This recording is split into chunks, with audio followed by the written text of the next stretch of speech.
Well, Brandon came up with it. It's called Our Mutual Friend. Beer is the mutual friend in a lot of relationships that I've formed in my life, and I figured it was a fitting name. I am Brian Lavelle, and I'm the brewer at Our Mutual Friend. I'm Brandon Proff, and I am a co-owner with Brian here and the operations guy.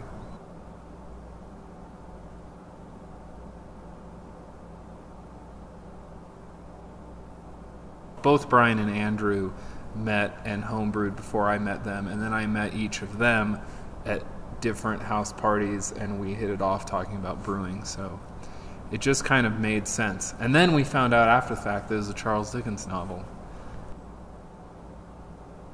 So we each have a 25% role in like some amount of operations here, and then we all own it together, so. Both of us are musicians, and when we would be off of tour or whatnot, we took up home brewing because it kills time, and it's fun also to drink beer that you've made yourself. So I've been home brewing for about five or 6 years. What we have now is we're roasting, which would be, it's like after you malt, you roast, and that gives the beer all its different flavors, like that stout. So like the difference between this brown and this stout is all about how you roast the grains. And so even to that note, we're the only brewery that's roasting all of their own grains in-house. I feel like that is where my beer starts, and that's what I really love to do is roast. Once I started roasting grains, I felt like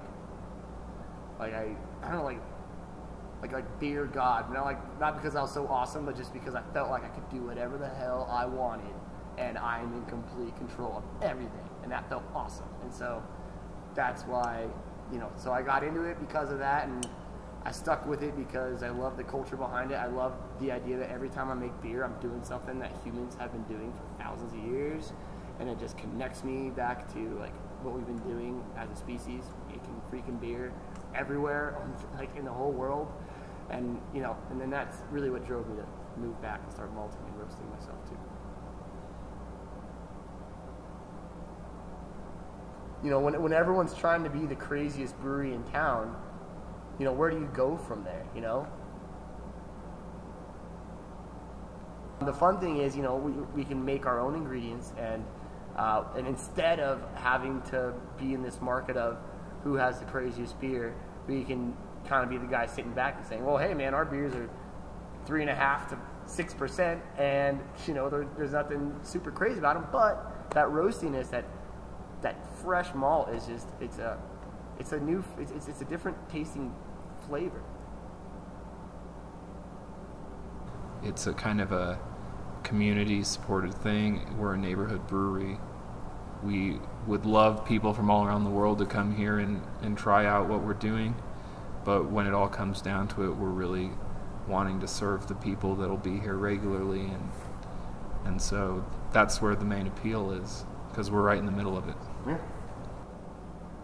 And there's so many really incredible entrepreneurs that are stepping out of the comfort zone of just working a desk job, and they're wanting to do the thing that interests them full time, which I think is a perfect place for us, because that's the end goal for us, is we just want to make an honest living